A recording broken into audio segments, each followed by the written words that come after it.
honor to be here with you today, Kross colleague. I mean, I used to just say it a little louder than that. Can you remember how I used to call your name? Yes, ma'am. But for the people that are watching this show, they need to understand that I was once, at one time, the principal of W.F. Burns, and you were one of my first 6th grade group of students. What did you first think when you first came in there and saw the new principal? I mean, it was just like we all started in elementary school and meeting all with these new kids and all that. It was just a new place to be, you know, meet new friends, start a new chapter in my life, and it was so much fun.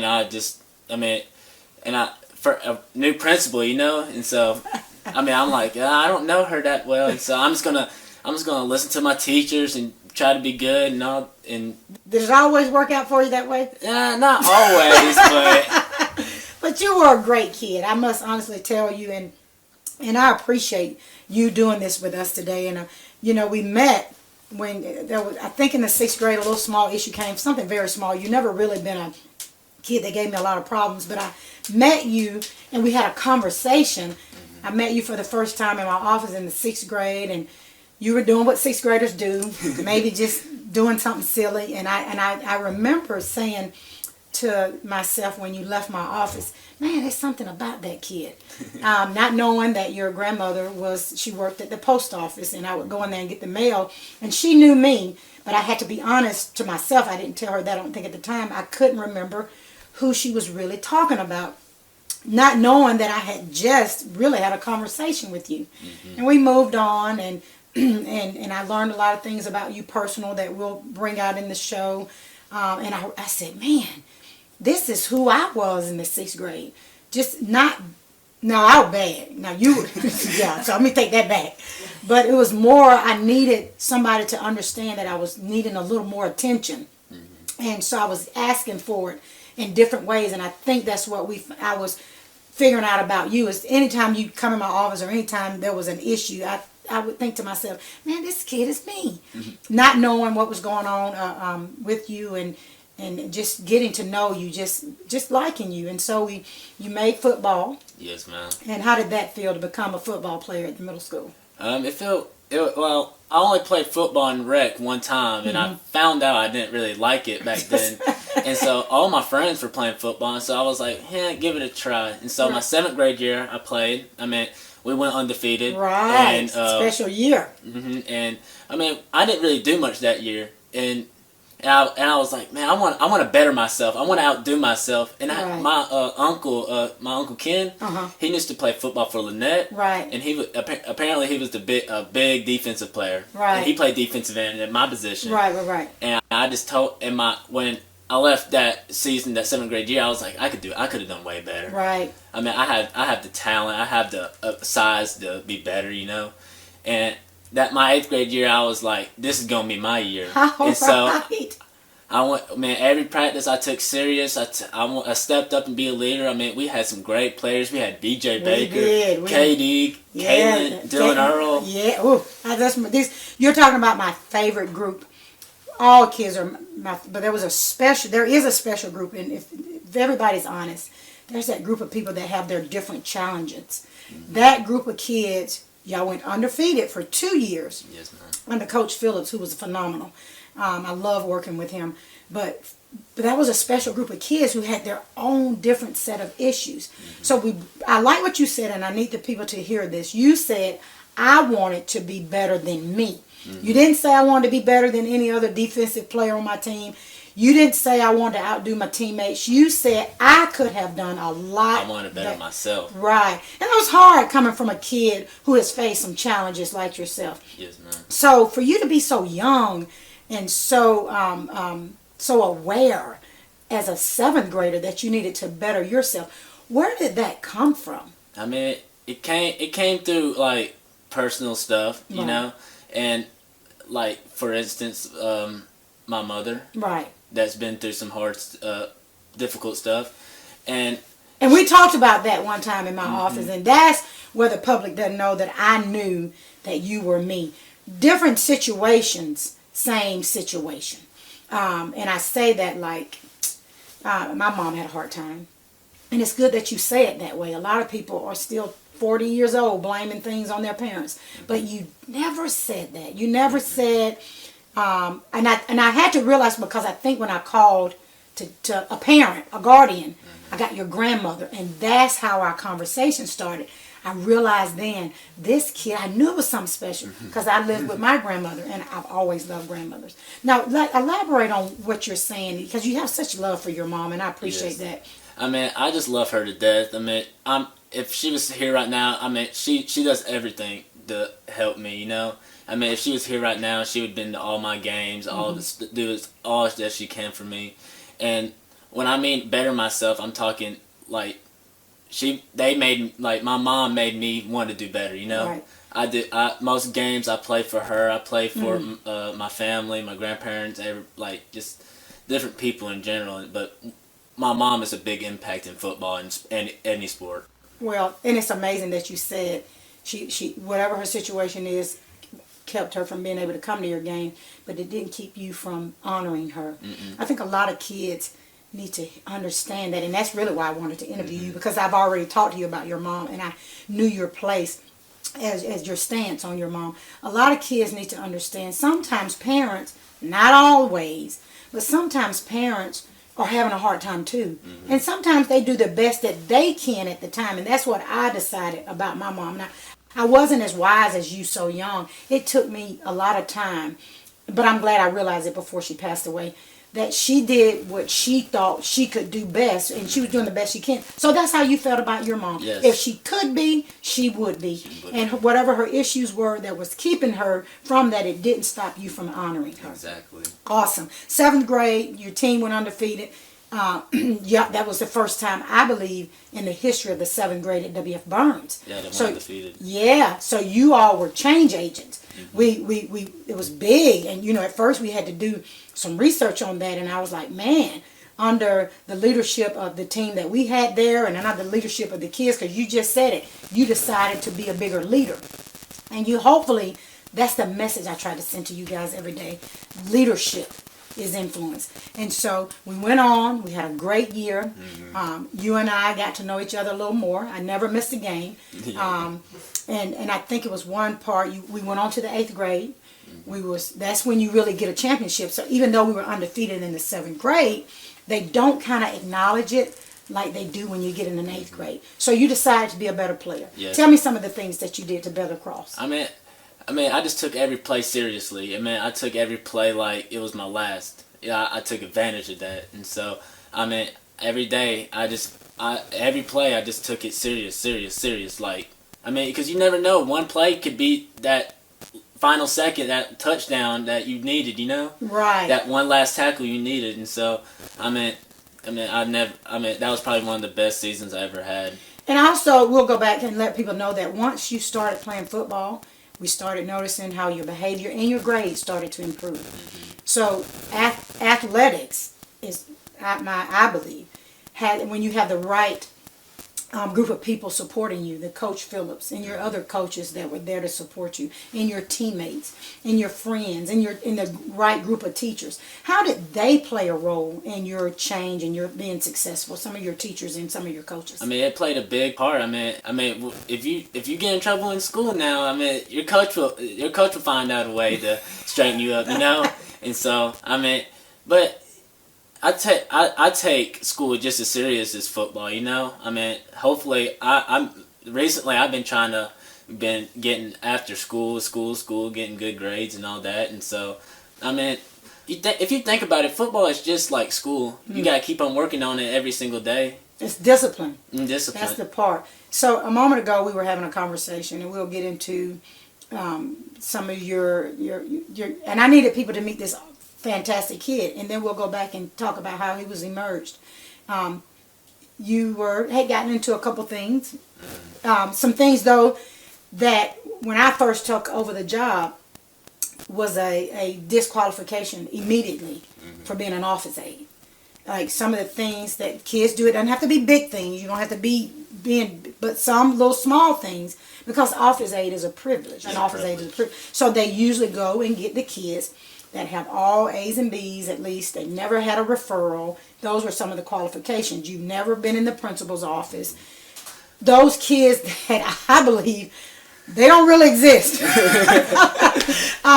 But what happened one day is that you and I had a conversation, and you were in another situation where you didn't feel comfortable as an elected. Mm-hmm. And I asked you, well, come on, try to be an office aide. And I think you kind of looked at me like, me? Yeah, no. And so tell me, what did that do for kids like you? And I don't want to say like you, like you're this bad kid, but kids that probably would not have been given that opportunity. I mean, how did that make you feel? It made me feel like better, and like you said, I didn't feel comfortable with it. And so the first day I was in the thing, it was pretty hard. But the opportunity I got from being focused on, getting more help from that, and it just helped me out so much. Being with a group of kids that was supposed to be set apart from everybody, mm-hmm. and here you're one of those kids. Feeling like oh, someone's trying to help me, Right, and so feeling like you're just as good as some of the kids that they say, because before, there's a stigma. Mm-hmm. There's a certain group of kids that are in band or cheerleaders. We have our stereotypes, mm-hmm. and if I could just be honest, and so I think I saw that in you. I saw the leadership in you that you're talking about. Now, being an office aide is not easy. A lot of people, it's a lot of work. It's a lot of work, especially when you work for old Dr. Bell. Yes, ma'am. Especially in the mornings too, where you getting bus notes and all that. You got to call the parent. That's the work. That's probably the difficult part. Calling the parents, saying, "Hey, is it okay if so and so can go with so? Ride the bus, get this approved. It's a lot of work, isn't it? Yes, so let's go back to Kross. Little young boy. Mm-hmm. How old were you when you came to live with your grandparents? I mean, since day one. Since day one. So, and give me some idea of how you used to feel. Because I lived with my grandmother. I loved her. As a matter of fact, Kross, I never met my grandmother. She passed when my mom was 17. I was raised by my great-grandmother. You want to talk about a generational gap. Like our clothes, and like she had no clue. And so, and thank God, your grandmother, she was a little younger than mine. Mm-hmm. So, but how did it feel, especially when you start getting old enough to realize that your friends had their parents? I mean, it was different, It was different. And not that you wasn't grateful. Yeah, I was grateful. Right. I was so grateful. I mean, I wouldn't probably be at places I would be if it wasn't for my grandmother, But how does it feel like you have so much love for your mom? Mm-hmm. So that means you must miss her sometimes. I miss her a whole lot. And how does that feel sometimes? It's hard, and so I make every day count for her, and I mean, I wish she would have made better decisions, and I just kind of wish she would have happened. But I take it as an opportunity, I take it like no, you're fine. You know what's amazing to me? I can see the pain through you, but you immediately discount and say, wait, I can't let it break me. Mm-mm. And it's okay. You know what I had to be okay with? It's okay to miss your mom. It's okay. What about your dad? I mean, that son and that mom and son relationship is way more different. Yeah, I have a son. He's a little spoiled too. Mm-hmm. And my dad, he's been through the same thing as my mom's, right. But I'm not sure what he's doing now, but if you could see him, what would you say to him? I would tell him, thank you for making me want to better myself. Being one day, hopefully time knows soon. Go back and later and be like, I want to be a better father, Right. Better, How would you be better as a father? Just being there, And a lot of grown-ups talking to my father, having conversations, I just didn't have that a lot. I'm grateful for my granddads and my grandfathers and everything. Fathers need to hear what you just said. You didn't say, buy me a car. You didn't say, take me shopping. Just talk, just be there, So if there's a father out there that's listening to this, and I'm sure there will be, who's afraid because they've made so many bad decisions, and some are afraid to go back, Kross. What would you say to them? Look at the camera and tell them. I would tell them that we want to talk. You know, we want to be there. You know, we want to see our fathers. We really truly do. And it's hard as a kid knowing that your dad, you don't spend not a lot of time with your father, the one who's put you in this world. You know, and we just want to tell you we love you. Wow, that even after all you've been through, that's why I needed to sit down and have a conversation with you. You still have love. You know my philosophy. Love is the answer, no matter the question. Yeah. So so your dad needed to hear that you love him, and it's okay. With all my heart, man. And me too. And that's so weird. So when kids say, "I don't need him," you know how some of them they want to be all, "I don't need them. I don't need nobody." Is that really true? No. I mean, sometimes they don't know how to express it, do they? Yeah, I mean, I'm letting it all out. Right. I'm letting the truth be told. Like, we really do need somebody to lean on, or, you know, just what about be there. That mother and son relationship? Describe that. It's probably the best relationship that anybody can have. Just a mother, a grandmother, his son, you know, and probably for like a daughter and father. Yep, I do that, you know? Yep, I do get that. And so you love your mom too, don't you? I love her with all my heart. You just wanted her to make some better decisions. Mm-hmm. I wish she was more there, but I'm grateful that the time she was there. You know. Right. Back in 7th grade, she did come to my games in 7th grade. She did. So how did that feel? It felt great. You know, like. Yeah, back when I was younger, she wasn't there, and then finally she came to some of my baseball games, football games. You know, you were good, and then what happened? What? And then my 8th grade year is when she wasn't able to come. Yeah, anymore. she wasn't able to come, and so she's still alive though. Yeah, she's still alive. I just don't want to leave the. Yeah, she's still alive. Yeah, she's still alive. And I can't wait till she watches this, and so so she can see how excited you are about loving her. It's so amazing. In 8th grade, that's what pushed me. You know, pushed me even harder than wanting to better myself for her, for everybody. You know, and to win a championship. And you love her with all your heart. There's nothing she could have done, no mistake she could have made to make you take that love away. No. And I think that has a lot to do with it. We're going to bring your grandmother on in this conversation. I think it has a lot to do with how she raised you. Your grandmother is your mom's mom. And she had to raise you because as a little kid, your mom was not there. Yeah. And it's real easy for the grandparents to take responsibility. I raised you, and I hear it all the time. But apparently your grandparents didn't do that. They made you remember and love on you, and that's what your grandmother had always told me. I love my daughter, and she just needed to make some best decisions, and we're going to do whatever we can to help her by helping Kross become the man that he is need to be. So let's talk about this championship game. State championship? Yes, you're at Chambers Academy now. You know it broke my heart, but you have to do what's best for you. You left Valley school system and you went to Chambers. You're doing good over there. I've been following you. COVID kind of kept me from the games because I have a new grandbaby, but it doesn't mean I didn't follow you and people didn't keep me. Tell me how it felt for most of those guys, and that's what I looked at.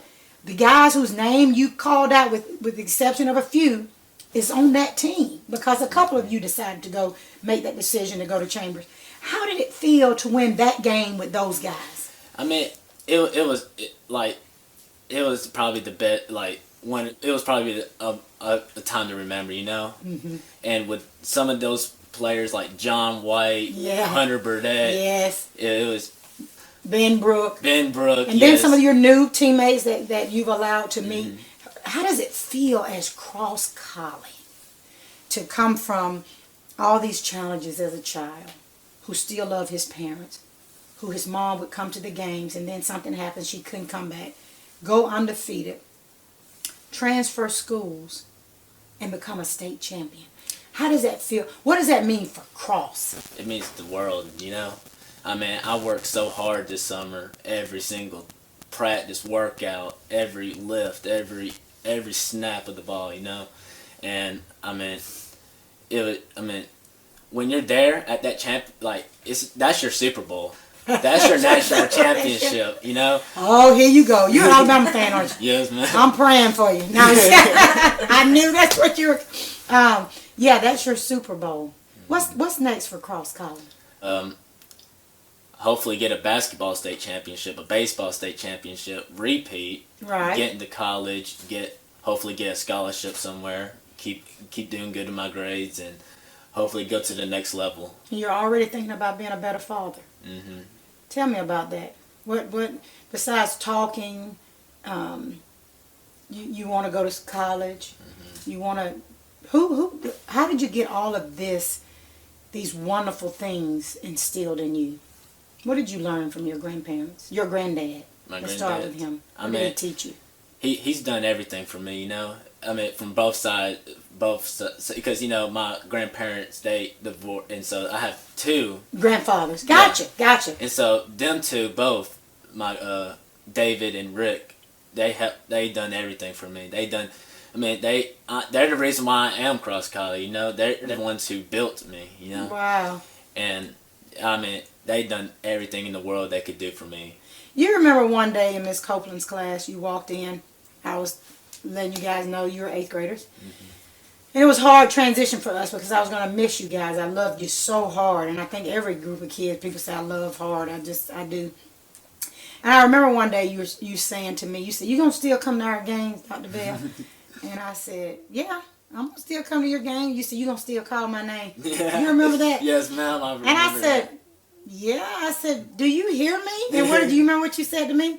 You said, yeah, everybody hear you. You said sometimes I have to refocus and hear the coach because you're all I hear. Why was that special to you that you said? And I didn't realize that it meant anything. That's just, I was so excited for you and the way I used to just call your name.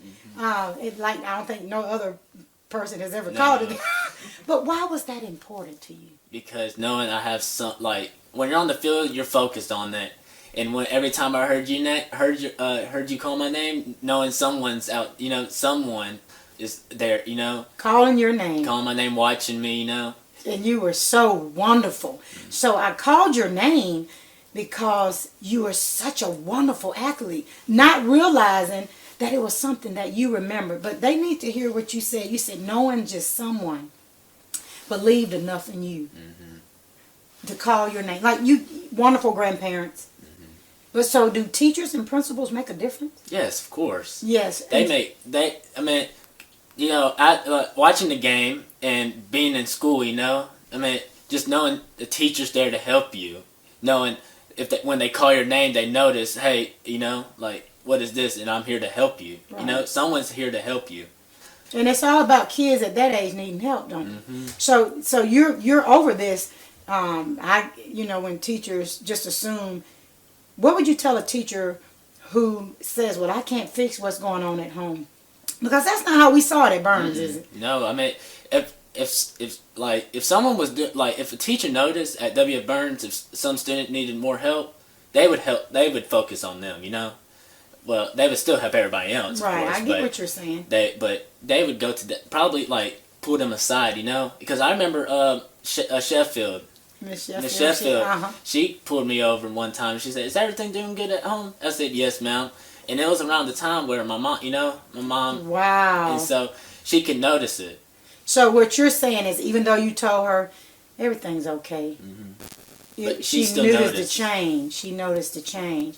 So sometimes when kids are having the rough days, we just need to take a few minutes to notice the change. Mm-hmm. Well, we just want to bring both of you back, and I just want to say it's an honor to talk to you both.